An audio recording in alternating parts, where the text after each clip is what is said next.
ResearchWise, that's the product I'm going to be talking to you about today, using an innovative artificial technology to automate data research and analysis. So I'm going to be looking at three different uses today. The first is if you've simply got a set of open-ended comments. The second one is if you've got reviews with maybe what people thought about it and a rating scale and a little bit of background information. And then for the third example, I'm going to look at automating your initial analysis of typical market research information.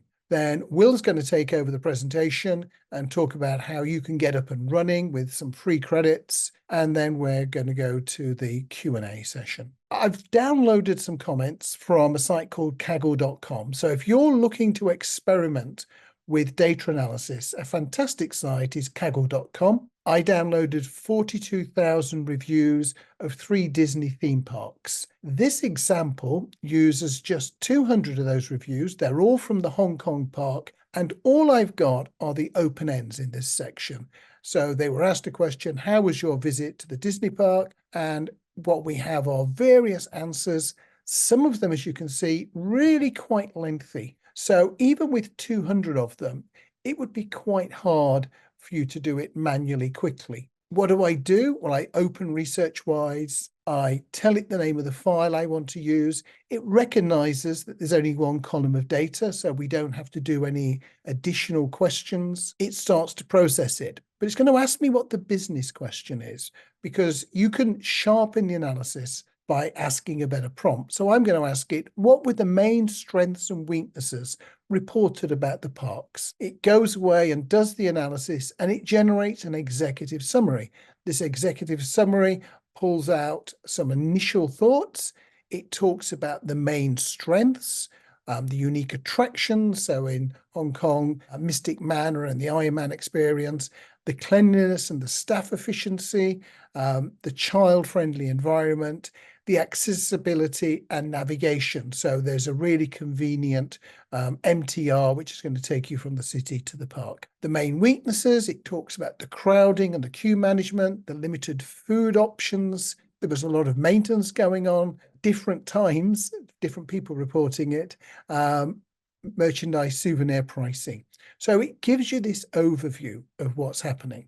It also generates themes. So it looks at all of those 200 open ends and it says we could group 35% of them under family experience. We could group 23% of them under crowds and queues, and through to the different elements within that. We don't just have to take the summaries. Here is a list of those themes that it generated. If I click on one of them, then it will show me all of the things that were coded as family experience. So the first one was, we went there with my family by invitation. Coming to Disney brings the child in you, etc., etc. So we can see what's going on. It will also do sentiment analysis. Now, I am not a big fan of sentiment analysis. A lot of people do like it. They use it. It will do sentiment analysis for you.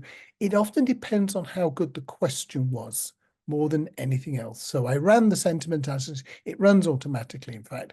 And it says that of these 200 comments, 61% of them were positive, 12% were negative. So people choosing to go to a theme park, it's not surprising that a lot of it is positive. If we look at the sorts of things that people were saying as the positive, again, we can click on it. It will show you what the positive ones were, or you can click on it and it will show you what the negatives ones were. Crowded coming through there as a problem, staff not particularly friendly coming through as a problem. But to be honest, if you've only got X hundred open ends, you probably want to use them somewhere else in your analysis. So you could export the short report, which is that first page we saw. You could export all of the information it generates as a PowerPoint, but quite likely you're going to click on data file and export it as a data file. If you do that, it generates an Excel file that looks like this. We've got the comments that you loaded in the first place. In the second column, we have which theme it's allocated it to. And in the third column, we have whether it was a positive, mixed, neutral, negative comment within that. So you can now upload that back into your tables package. You can use it elsewhere because you've exported that information. So I'm now going to look at the reviews in a fuller sense. So I've taken 1,000 of those reviews that I downloaded. They're still all about Hong Kong, but I've not just taken the open ends. I've got the review ID, a 5-point scale where 5 is satisfied and 1 is unsatisfied, the date, which country did people come from to visit the park, then that open-ended comment about their visit, and then which Disneyland did they visit. So this time when I upload the file, it says, which columns do you want to use in your analysis? Well, I don't want to analyze the reviewer ID. For this analysis, I'm not interested in the date, but I might be another time. And since they're all Hong Kong, I don't really want to select the Hong Kong within that. So let's have a look at the business question. Again, I asked, what are the main positives about this park? What are the main negatives? Again, it generates an executive summary, but now the summary is taking into account the ratings. It's taking into account the statements and where people came from. So overall satisfaction, the survey shows that a significant majority of visitors, 82%, rated their experience as either 4 or 5. The top attractions, okay, the Mystic Man and the Iron Man, the short wait times, and various things like that. And then we see the negatives, the high cost of the food, the limited vegetarian options, and so on. No fireworks being another problem that was reported across time. We can then click on individual things. So the project summary is what comes up first, but then I can look at what else there is. So how satisfied were you with the visit? It gives us a standard bar chart. This is where that 82% comes from. And it gives us a summary of what the bar chart is saying. Here is that summary because it's too small for you to read. So in a survey of 1,000 Disneyland visitors regarding their satisfaction, the majority expressed a high level of contentment, specifically 50% as highly satisfied, 5 out of 5, 32%, 4 out of 5, indicating generally positive reception. Only a small fraction of visitors were dissatisfied, with 1% rating their visit as 1 out of 5. The middle ground was represented by 13%.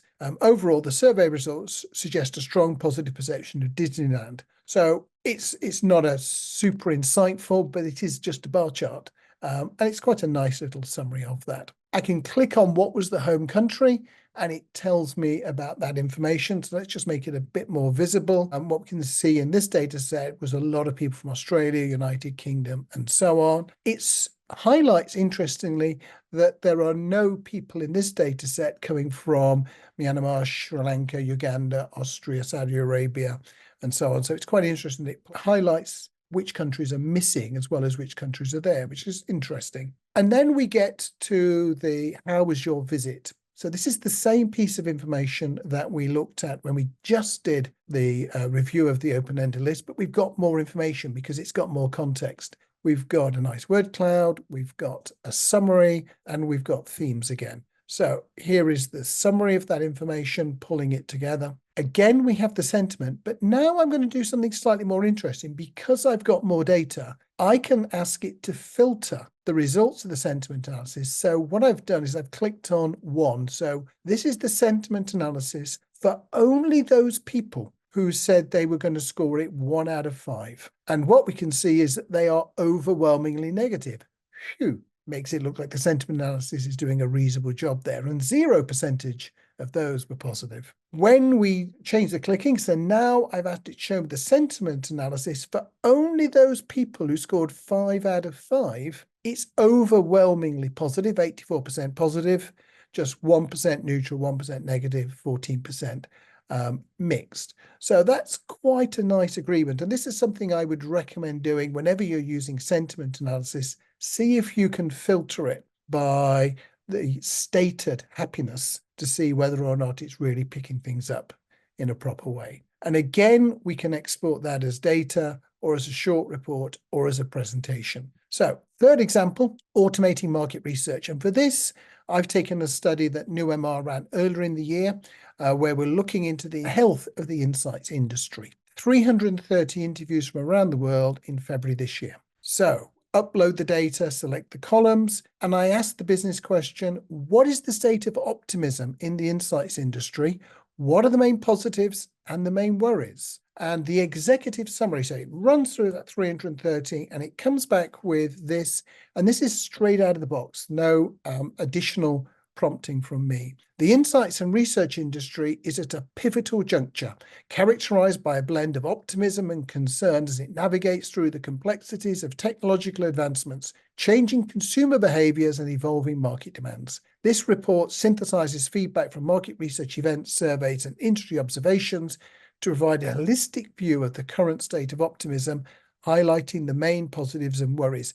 Really quite a nice opening statement, and then it runs through into the things that it found. So I've jumped here to one of the closed questions. This is, how optimistic are you about the state of the insights and research? And what we see is that the majority of people are optimistic. It gives us a little bit of a summary about that information. Now I've jumped to another question that we asked, and this time, if you could speak to the organizers of events, which one suggestion would you make to help them create a better event? Now that's all quite small on your screen, so let's just blow up some pieces of that. The feedback on approved event underscores a clear preference for events that are interactive, engaging, and prioritize networking while minimizing sales pitches. That is a really interesting problem for organizers, as you are going to see on the next slide. So here I asked it to cross-tab the chart so that, as well as the themes, here are all the things that people wanted. They wanted networking, they wanted content and quality. I've also got it to cross-tab that by whether people were research buyers. So are they clients? Were they research agencies or consultancies, or were they suppliers to the industry? And what we see is that networking is very, very highly valued by the agencies. And we see that content quality is very highly valued by the research buyers. So a lot of the agencies want to be able to sell to the clients, and what are the clients want to go there to learn new stuff. There, of course, are agencies who want to learn new stuff, and there are clients who want to network. But it's quite interesting that the numerical data underpins the text that it was generating, which came out of all of that information. Again, we can then export it one way or another. So if we click on presentation, what it does is it generates all of the information that we've saw on all of those pages about this study, which you can then go in and you can edit. You can edit the text, you can edit the titles.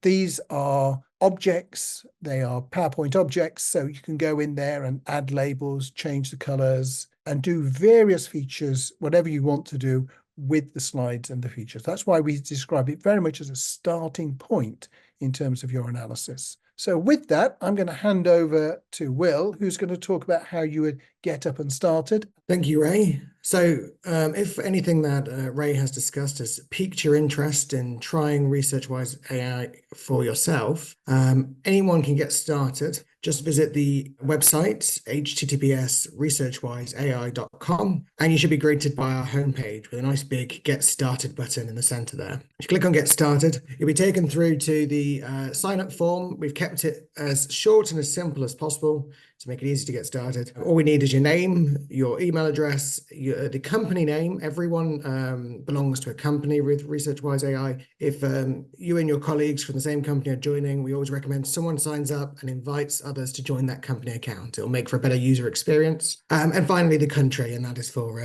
so we can better understand data residency, and in the future, when we may open additional data centers, where is most relevant to our users. Upon clicking the sign up button, you should get an email within your inbox within about the next minute or so. Normally, of course, it can take longer, but in testing, we've almost always seen it within a minute. I advise people to always check their spam folders, particularly with ResearchWiseAI. We're a new company, so it's a new domain. They're even more likely to end up in spam folders for the time being.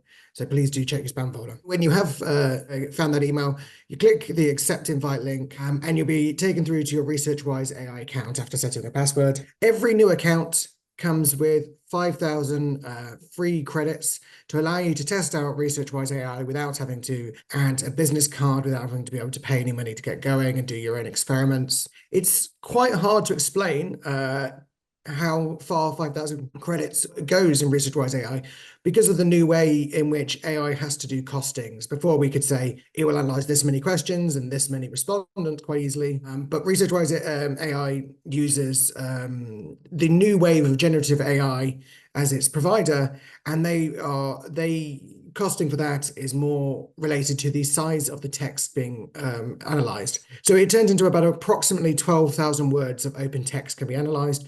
This goes much further for closed response questions. And with that, we recommend, yes, people sign up and have their own go. And we are really interested to hear feedback from users and how they got on with ResearchWise AI.